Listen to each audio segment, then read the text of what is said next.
देखिए, किसी एल्किन से एल्किल हैलाइड का जो योगात्मक अभिक्रियाएं होती हैं, उसका एक प्रभाव तो मैंने आपको बता दिया था। वो प्रभाव था आपका मार्कोनिकॉफ नियम, और दूसरा प्रभाव जो आएगा वो आएगा आपका एंटी मार्कोनिकॉफ नियम, या खरेस प्रभाव, या परऑक्साइड प्रभाव। ये जो क्रिया होती है, जैसे मैंने आपको लिखा हुआ है CH3 single bond CH double bond CH2 plus HX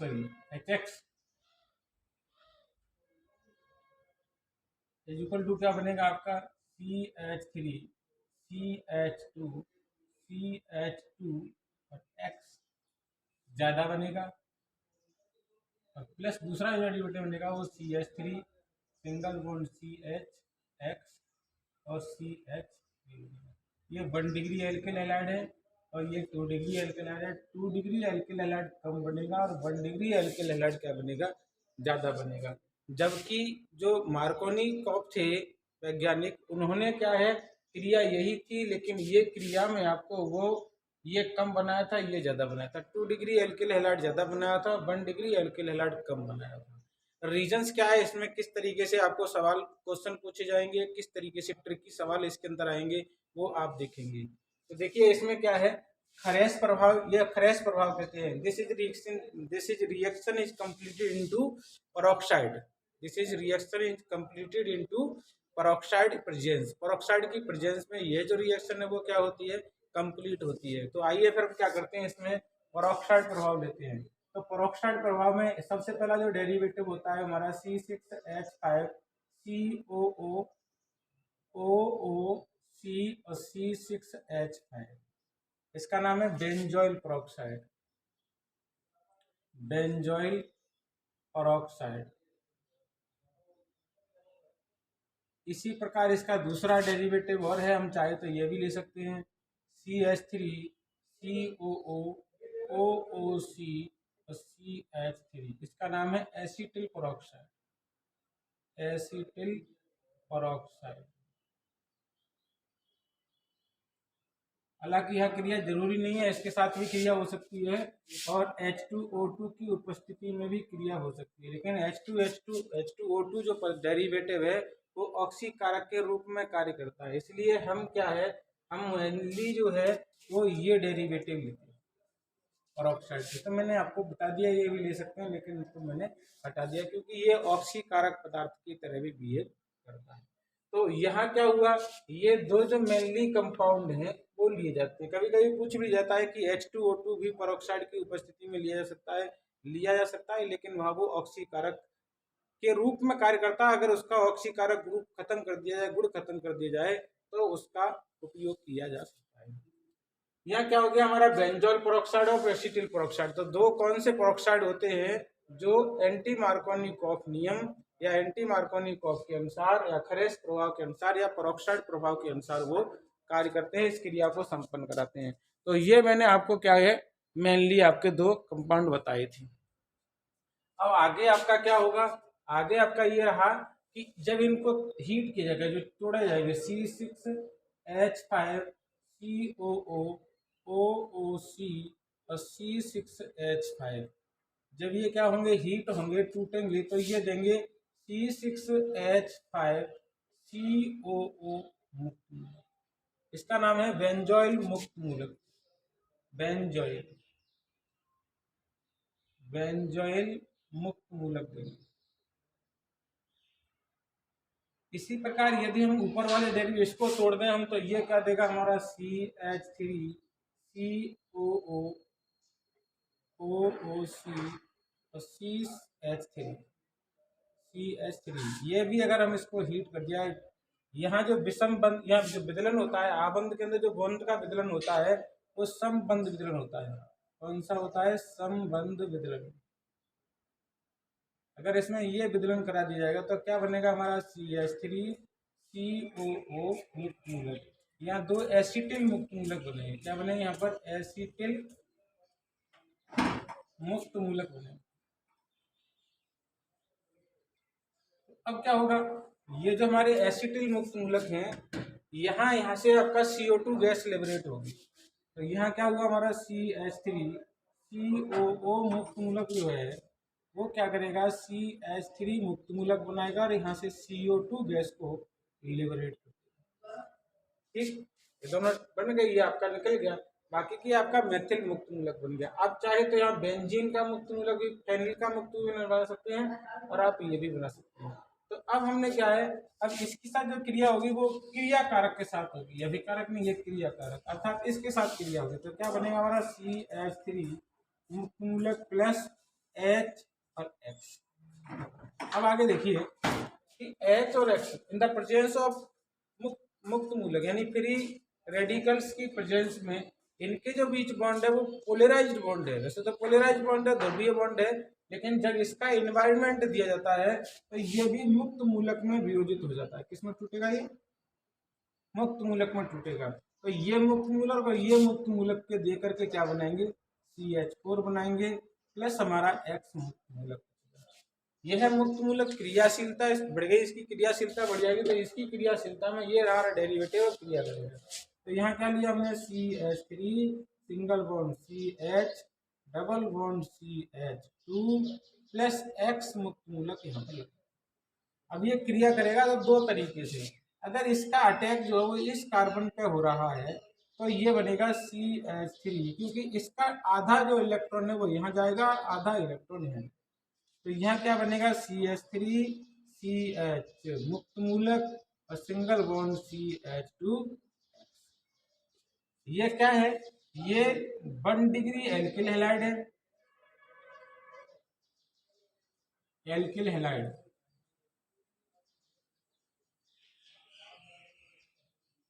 और 2 डिग्री मुक्त मूलक है। क्या ये 1 डिग्री एल्किल हैलाइड का डेरिवेटिव है, लेकिन 2 डिग्री मुक्त मूलक का व्युत्पन्न है।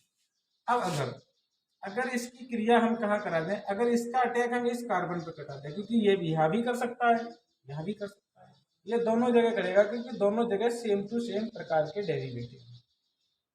ठीक है, जब यहाँ पर अटैक करेगा तो यहाँ से क्या बनेगा हमारा, CH3 single bond CHX single bond CH2 मुक्त। अब यहाँ क्या बना, यहाँ बना आपका 2 डिग्री एल्किल हैलाइड,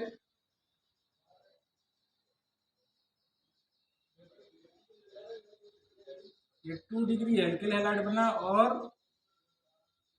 1 डिग्री मुक्त मूलक बना।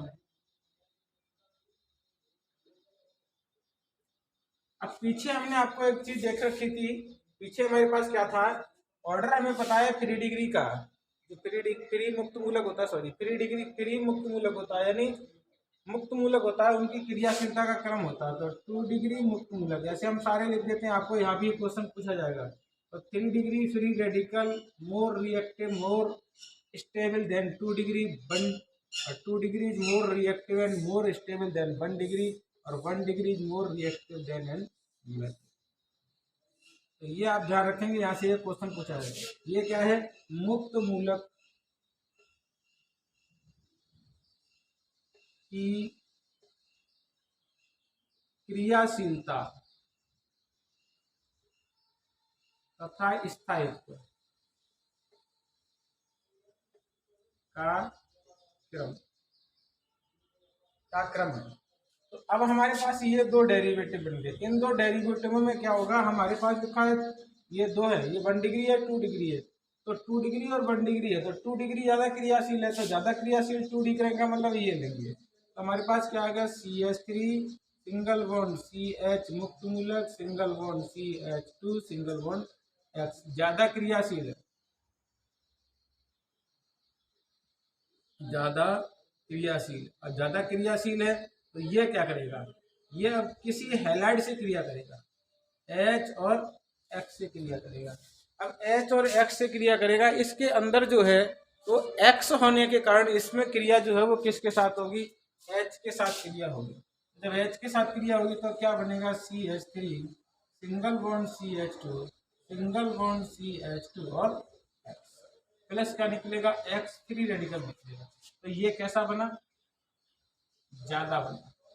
और ये हमारा कैसा है, कम क्रियाशील है, तो CH3 single bond CHX single bond CH2 मुक्त मूलक कम क्रियाशील है। और कम क्रियाशील होने के कारण किससे क्रिया करेगा, ये हमारा HX से क्रिया करेगा। आगे क्या बनेगा, CH3 single bond CH2 X आ जाएगा, सिंगल बॉन्ड प्लस का निकलेगा, यहाँ से X मुक्त मूलक निकलेगा, ये बनेगा। तो मार्कोनी कॉक जो नियम है उनके विपरीत जो है वो क्या बनते हैं आपके, इसके विपरीत जो बनेंगे वो क्या बनेंगे, डेरिवेटिव बनेंगे फ्रेश प्रभाव में या परऑक्साइड प्रभाव में। अब यहाँ से सवाल ये पूछ लिया जाता है कि प्राथमिक द्वितीय कैल यानी वन डिग्री यानी किस कंडीशन में, किस स्थिति में, किस क्रिया विधि द्वारा प्राथमिक द्वितीय कैल्कुल हैलाइड ज्यादा बनेगा और सॉरी द्वितीय कैल्कुल हैलाइड कम बनेगा और प्राथमिक कैल्कुल हैलाइड ज्यादा बनेगा। क्रिया वही होगी, कंडीशन कौन सी होगी आपकी, खरेश प्रभाव के अनुसार। दूसरी क्या पूछेगा, वो किसी भी परऑक्साइड की उपस्थिति में क्रिया कराई जाए तो पूछेगा खरेश प्रभाव की जो क्रिया है वो किस क्रिया विधि के तहत होती है, किस क्रिया विधि के अंतर्गत होती है। तो क्रिया विधि हमारी क्या है, वहाँ मुक्त मूलक के द्वारा ये क्रियाएं कैसी होती हैं, संपन्न होती हैं। तो इसके अंदर हमने आपको क्या बता दिया, हमने ये बताया कि योगात्मक अभिक्रिया के अंदर दो प्रकार के डेरिवेटिव काम आते हैं। वो काम कौन से हैं, आयनिक डेरिवेटिव, और दूसरे हमारे डेरिवेटिव कौन से हैं, मुक्त मूलक के द्वारा क्रियाएं प्रारंभ होती हैं। तो ये हमारे क्या रही, एल्किन के अंदर किसी एल्किल हैलाइड को हमें अगर जोड़ना है, एल्किन के अंदर किसी एल्किल हैलाइड की अगर योगात्मक अभिक्रिया दिखानी है तो इस तरीके से इसकी क्या करेंगे, हम क्रिया को दिखाएंगे। अब इसमें बीच में क्या होता है, इसके अंदर जो है वो रिएक्टिविटी ऑर्डर होता है, इनके अंदर जो होता है वो कैसा होता है, रिएक्टिविटी ऑर्डर होता है। तो किस एल्किल हैलाइड की, किस एल्किन की ज्यादा क्रियाशीलता होगी, किस एल्किन की कम क्रियाशीलता होगी और क्यों होगी, तो वो चीजें जो है वो अभी हम आपको इस वीडियो में दिखाएंगे।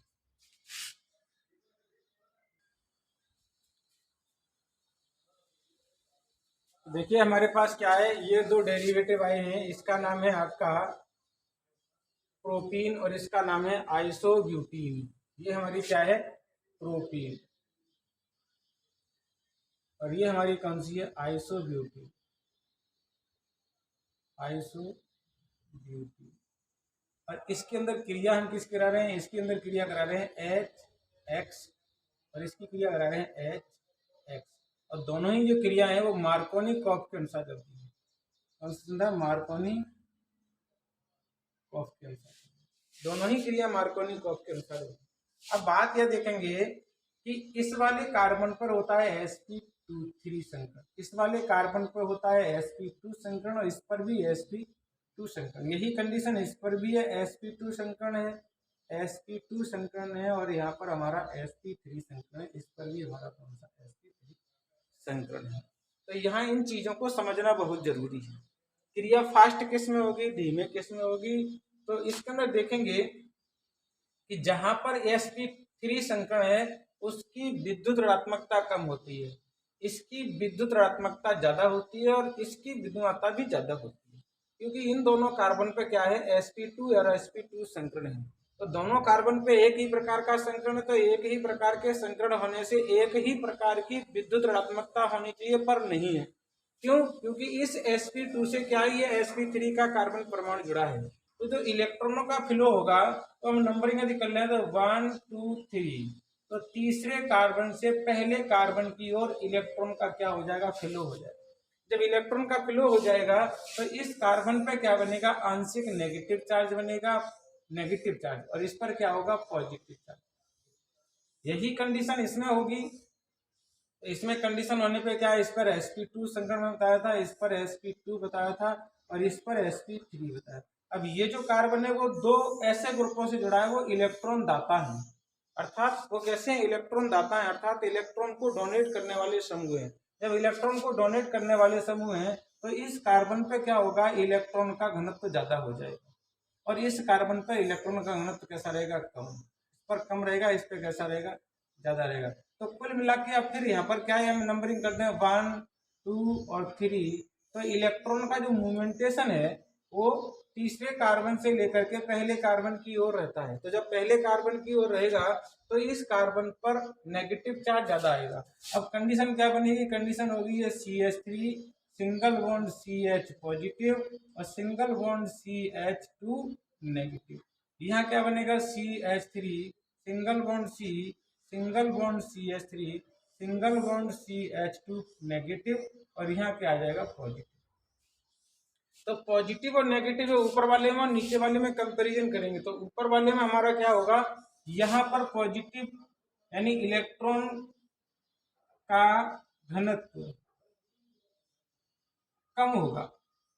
ये कौन सा कार्बन है, दूसरा कार्बन, पहला और दूसरा और तीसरा, यहाँ पर भी पहला और दूसरा और तीसरा, लेकिन ऊपर वाले की तुलना में यहाँ पर जो है दूसरे कार्बन में इलेक्ट्रॉन घनत्व ज्यादा होगा ऊपर वाले कार्बन की, यानी इसकी तुलना में इससे ना करेंगे तो यहाँ पर इलेक्ट्रॉन घनत्व ज्यादा होगा। क्यों होगा, क्योंकि ये भी इसको इलेक्ट्रॉन डोनेट करेंगे, यहाँ भी इलेक्ट्रॉन डोनेट करेंगे, यहाँ पर जो वो एक ही मैथिल समूह जो इलेक्ट्रॉन डोनेट कर रहा है। तो यहाँ इलेक्ट्रॉन घनत्व ज्यादा होने से क्रिया किसके साथ होगी, क्रिया होगी H+ के साथ क्रिया।